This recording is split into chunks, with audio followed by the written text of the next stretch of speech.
Hi, everybody. Welcome to another episode of Dr. Cammy Goes Keto, where we are working on getting me off of the standard American diet and going to a ketogenic diet, a lifestyle. And I'm really happy to report that today actually is 90 days of no sugar, no flour, and no caffeine. And so I'm really, really delighted about that. And it's going really well. I'm really happy. I'm going to just keep doing the deal. And today I'm here with wonderful Nikki, and we're going to redo our taping of why New Year's resolutions fail and what you can do to create lasting change. Because the auditory did not come out on Nikki after about 3 minutes in. Hmm. So thank you so much, Nikki, for being here to do it again. Yeah, no worries. That's life, right? Sometimes you have to do a take two. That's right. That's right. So we're doing a take two. So we started thinking about New Year's resolutions and how we didn't want to have resolutions that weren't going to work. And so we did some investigating and some looking into why New Year's resolutions fail and what we can do differently to change them. So we're going to go over here on the why they fail. We have 7 different things to cover and 6 different ideas to give you for how to make them last. So let me just get over here real quick.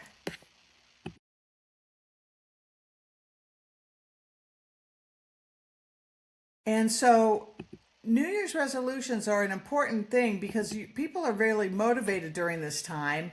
And the truth is that New Year's resolutions usually fail not because people lack discipline, but because they rely on willpower. They ignore the brain biology and they fail to address and identify they fail to address identity and systems. And we're going to talk about that and how to be successful because changing your identity is something that's really, really important in order to have your resolutions work. So the first thing that happens is when your resolutions fail is that your willpower is limited. And resolutions often depend on motivation alone.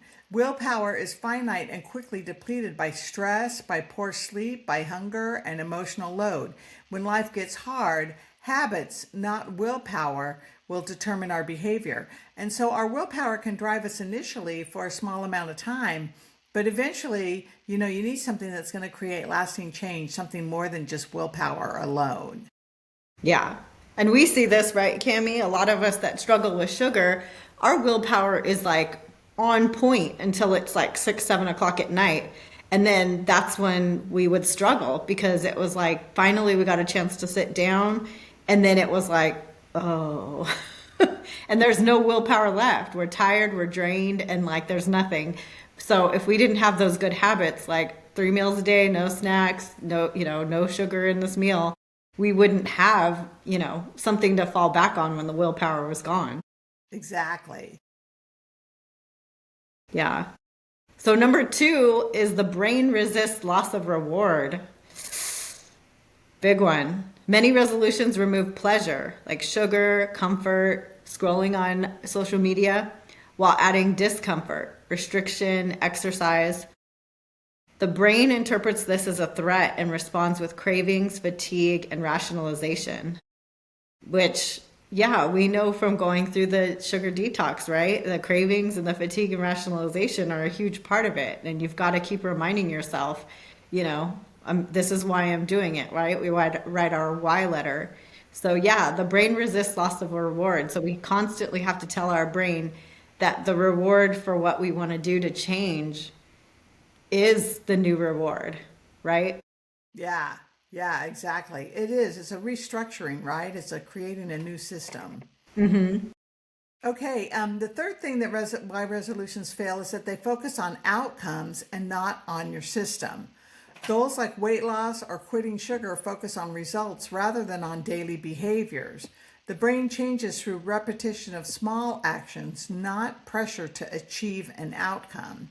So you definitely want your resolutions to be small, reasonable changes that you can do regularly to create repetition and to create a different outcome rather than daily behaviors. Hmm. Yeah. And focus on what little tweaks or little habits that you can change that you can keep up, right? Right. Yeah. So number 4 is identity is ignored, which we've been talking about this one. Behavior follows identity. If someone still sees themselves as undisciplined or addicted, their actions will eventually return to that identity, regardless of intentions. And like a classic example of this, right, is a smoker. So if you quit smoking and you hadn't been smoking for 6 months, if somebody came up to you at a party and said, "Hey, you want a cig?" You would say, "I don't smoke," or "I'm not a smoker," right? Because you aren't anymore. But sometimes we forget that with food, it's like, I don't eat sugar anymore. So you of course would say no because it's become an identity switch for you. So we just have to keep that in our mind. Exactly. And it does take some time too, so you have to Yeah. be patient Mm-hmm. and give ourselves some grace. That's another thing that we need to be good at. Yes. All right, so the fifth thing that can happen is that the change is too big, too fast. And so sudden dramatic changes activate stress pathways in the brain. The nervous system prefers small, predictable wins over extreme shifts. And so that's really important when you're designing a New Year's resolution to make sure that it has that criteria. Yes. And not to do too many things at once, right? Right. For us, it's just no binging and just no sugar at first. And then some people even have to do just that before they pull off the caffeine and then they pull off the flour. And then some of us just want to do it all at once because some of those products are all intertwined. But you have to make sure you just focus on the simple things first before you move on to deeper stuff. Because if it's too complicated, you're going to give up and say, right? Yeah. Yep. Yeah. So number 6 is environment beats motivation. Resolutions fail when the environment remains unchanged. Access to triggers will override motivation every time. And just from personal experience, you guys, I live with my husband and my son. They still eat sugar occasionally or sometimes daily. It just depends on what they got going on. So I have to quarantine that stuff to a part of the pantry in white bins. So I do not see that stuff every time I go into my pantry when I'm making a meal or cooking or getting what I need for work that next day. So it kind of depends. Cammy lives by herself, so she doesn't even let anything in the door, which is super nice. But at the same time, there's nobody looking at Cammy, so she could totally sneak something and no one would ever know on this earth. Whereas if I snuck something, my husband would come in the kitchen and go, "What the heck are you doing?" Or my son, or you know what I mean? So there's good and bad about living alone and living with others, and you just have to know what works for you. But make sure your environment is not, it's whatever you're trying to avoid or whatever you're trying to do differently, it's set up so that that is the only choice you can make. Yeah, it's got to be really supportive. Mm-hmm. And then the final thing that we're going to discuss that causes you to fail with New Year's resolutions is how you think you come in with the mindset that one slip becomes failure. All or nothing thinking turns a small slip into shame and into quitting. The brain learns from patterns, not perfection. And so, that's one thing that my eating thoughts will say. They'll say, "Oh, you blew it one time. You ate this one thing. You might as well blow it for the day. Or let's start again on Monday," or whatever it is that we're going to overdo. So we need to keep that in mind. So basically, the bottom line is that lasting change will come from identity, from systems, and from small daily actions, not resolutions driven by willpower alone. And so that's what we're going to talk about now. We're going to talk about what actually works for a lasting change when it comes to when it comes to resolutions and how to keep them up and running. Yes. They won't necessarily be resolutions anymore. They'll just be part of who we are, right? So do you want to start us off, Nikki? Sure. So the good news is that lasting change does not require extreme discipline or perfect motivation. It happens when behavior aligns with identity, systems, and small repeatable actions that work with the brain, not against it. And right, this is only logical because nobody would change if it was so hard, right? None of us in humanity would ever get anything done. So anyway, number 1 is identity comes first. Instead of saying, "I'm trying to change," begin with your identity. I am someone who takes care of my health and my body. So the brain naturally acts in alignment with who you believe you are. So in our group, we just say, I am sugar free. I'm Dr. Cammy, I don't eat sugar. I'm Nikki, I don't eat sugar, And that way our brain knows, like, oh, I just don't do that anymore. That's not part of my identity. Right. And with time, it gets easier. It does become more of a regular thing with time. You just got to be patient. Yes, definitely. Okay, so the second thing that you can do to have resolutions that create lasting change is focus on the systems, not on your goals. Goals provide direction, but systems drive results. Daily behaviors, such as walking after meals or planning meals ahead, create change through repetition, not pressure. So that's a good one. That's one that you want to have to do. You want to create small daily goals that are not overwhelming, that are reasonable, that you can do, that will get you through with that will start to create this new identity and not create a lot of pressure on you. So make them realistic. Yeah, make them realistic and small so that you can check off those small wins and then build on it. That way, once you have you start to feel confident again and, you see that you've got this ball rolling, then you can add more things as you're like, hey, I've got this. This is easy. Exactly. Yeah. So were we on number three? I'm sorry. Yeah. Yes. Okay. So number three, what actually works for change? Make the habit small and non-negotiable. The brain resists big change but embraces small wins. Choose actions that are so small they feel almost too easy, then repeat them consistently. So, like, a big one for me is exercise. I'm like, I hate exercise.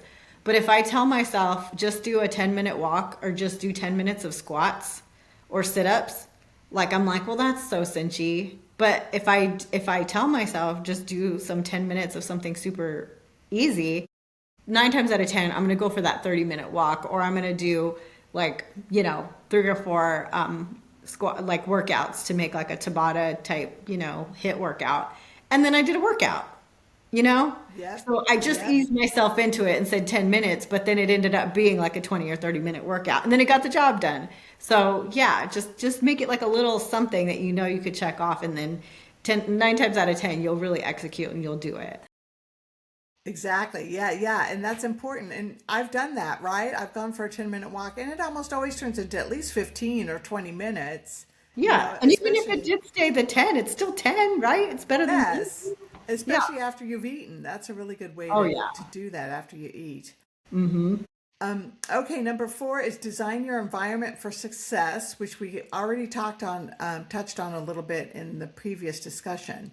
Environment shapes behavior more powerfully than motivation. Remove your triggers, add cues for success, and make the healthy choice the easy choice. So yeah, Definitely. this is a good one.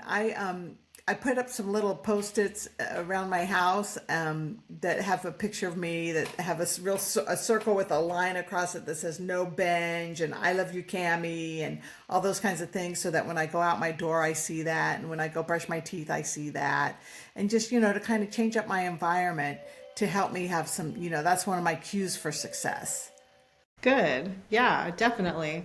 And I think removing the triggers is a big comfort too, because it's like when you have a baby and you have to make sure you put all those plugs in the wall. And it's not because you're trying to be a mean mom, it's just you don't want the baby to go and try and play with those plugs. So it's the same thing for us. Like, don't put stuff that you know is going to hurt you in your way and then make you tempted to do it. Just take it away entirely, and then nobody has to worry about the willpower. Exactly. Okay, so number 5, expect slips and plan for them. Progress is not linear. Slips are information, not failure. Planning how to respond to setbacks keeps the brain out of shame and engaged in learning. And this is so huge for addiction, right, Cami? Yeah. Because if you get hooked on that shame spiral, some of us lose months or even years to sugar or whatever you're struggling with. And that's just so sad because we're only human.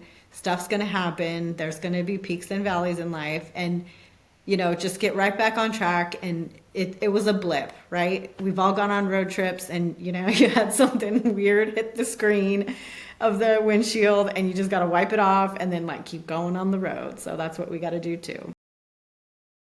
Yep, yep. And then our last one is track consistency, not perfection. This is another key one for lasting change. The brain changes through patterns. Tracking whether you showed up, not how perfectly you performed, builds confidence and momentum. And that's where it's just like, just do it, right? Like Nike, just get out there and do it. Do your 10-minute walk, do your food prep, do it and be consistent. Make it so that it does start to become ingrained in your system and part of your new identity. Yeah, do it messy, do it imperfectly, do That's it, right. just do it. Exactly. So, our bottom line here is that sustainable change comes from identity, from systems, from your environment, and small daily actions practiced consistently over time. And that's really important. Make them small, make them reasonable, be consistent with it. So, yeah, this was a great thing for us to be going over. And I'm just really excited that we got it done again, and that we can look forward to helping you do some other things too as the year rolls out. And Nikki and I are really excited about spending time together online and having fun with you guys. Hopefully teaching you as we reinforce stuff for ourselves. Definitely. And don't forget, Cami, you're going to put the PDF of this so that they have it. Yep. And then if you guys need coaching, Cami is a wonderful coach, and she's at CamillaMcGrath.com. So, she'll give you a free discovery call and, see if you guys are a good fit. And then she also has a link to our Quit Sugar Summit that's coming up. It's our 13th year. Oh my gosh, I can't even believe it. And we have a ton of new speakers, and as well as our old favorites. So it's just going to be so good, and you're going to learn so much, and the ticket is free. So yeah, just check that all out in the links below, and we'll see you on the next one, unless you have more, Dr. Cami.